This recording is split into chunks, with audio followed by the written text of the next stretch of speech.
Spider ప్లాంట్‌ని చాలా easy మెథడ్‌లో ఒక ప్లాంట్ నుంచి మనకు కావాల్సిన ప్లాంట్స్ ఏ విధంగా తయారు చేసుకోవాలో ఈ వీడియోలో తెలుసుకుందాము. నమస్తే, నేను Kumari. Welcome to our channel royal garden. మన దగ్గర flower seeds, vegetable seeds, leafy greens, అలాగే ఫెర్టిలైజర్స్, ప్లాంట్స్ కూడా ఉన్నాయండి. మీకు ఎవరికైనా కావాలి అంటే స్క్రీన్ మీద కనిపిస్తున్న నెంబర్‌కి వాట్సాప్ మెసేజ్ చేయండి. ఇక్కడ చూసారు కదండి, స్పైడర్ ప్లాంట్‌ని చిన్న oil can, waste oil can ఉంటే అందులో పెట్టాను. ఎంత బాగా గ్రోత్ ఉందో. ఈ ప్లాంట్‌ని ఇండోర్‌లో పెంచుకోవాలండి. ఇప్పుడైతే మనకు చలికాలం, వర్షాకాలమే కాబట్టి నేనైతే టెర్రస్ మీద పెట్టాను. ఖచ్చితంగా ఈ ప్లాంట్ అందరి ఇళ్లలో ఉండాలి. ఎందుకంటే ఈ plant best air purifier plant అండి. కాబట్టి ఖచ్చితంగా మనము అన్ని రకాల ప్లాంట్స్ పెంచుకుంటూ ఉంటాం కదా, స్నేక్ ప్లాంట్స్ ఇలాగా, వాటన్నిటితో పాటుగా ఇది కూడా ఖచ్చితంగా పెంచుకోండి. ఇప్పుడైతే మనకి ఇలాగా రన్నర్స్ అంటారు, సక్కర్స్ అంటారు. వీటి నుంచి అయితే చిన్న చిన్నగా రూట్స్ కనిపిస్తున్నాయి కదా, కొంచెం మెచ్యూర్డ్గా ఉన్నటువంటి కటింగ్స్ అయితే మీరు తీసుకోండి. ఈ కటింగ్స్ని ఇప్పుడు మీరు డైరెక్ట్గా ఓన్లీ సాయిల్లో అయినా పెట్టేసుకోవచ్చు, లేదంటే ఒక్కొక్కసారి అలా పెట్టడం వల్ల కింద నుంచి కుళ్ళిపోతూ ఉంటాయి. ఫస్ట్ ఇక్కడ నేను కోకోపీట్ తీసుకున్నానండి. మీరు తీసుకున్న కంటైనర్కి ఖచ్చితంగా కింద హోల్స్ ఉండేలాగా చూసుకోండి. డ్రైనేజ్ హోల్స్ ఎక్కువగా ఉండాలి. చాలా మంది కమెంట్స్లో అడుగుతూ ఉంటారు, మీరు తీసుకునే డిస్పోజబుల్ గ్లాస్ కానీ కంటైనర్స్ కానీ హోల్స్ ఉండాలా అని. ఏ కంటైనర్ తీసుకున్నా ఖచ్చితంగా హోల్స్ అయితే ఉండాలి.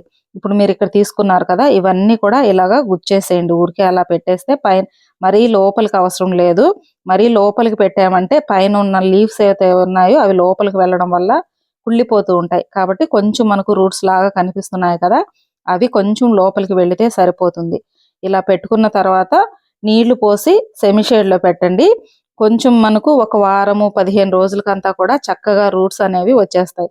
మీరు ఇలా కోకోపీట్లో, సాయిల్లో అయినా డైరెక్ట్గా పెట్టుకోవచ్చు, లేదంటే ఒక కంటైనర్లో వాటర్ పోసి అందులో పెట్టుకున్నా సరే చక్కగా రూట్స్ అనేవి వచ్చేస్తాయండి.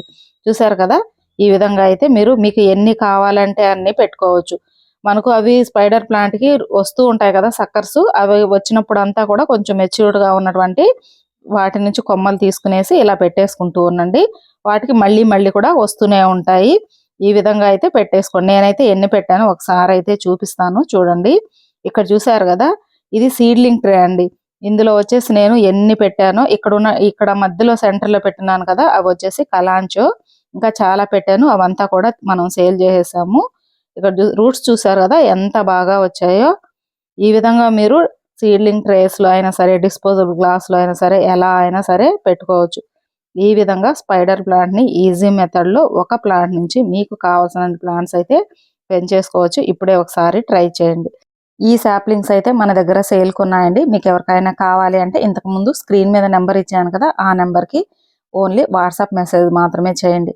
ఇదండి ఈరోజు వీడియో నచ్చితే ఒక లైక్ చేయండి. అలాగే ప్రీవియస్ వీడియోస్ అన్ని కూడా ఒకసారి చూడండి. మన ఛానల్లో చాలా మొక్కల్ని కొమ్మలతో ఈజీ మెథడ్లో ఎలా పెంచాలో చాలా వీడియోస్ ఉన్నాయి, ఒకసారి అయితే చూడండి. ఫస్ట్ టైం మన ఛానల్ చూస్తున్నట్లయితే తప్పకుండా సబ్స్క్రైబ్ చేసుకోండి. థ్యాంక్స్ ఫర్ వాచింగ్ అండి.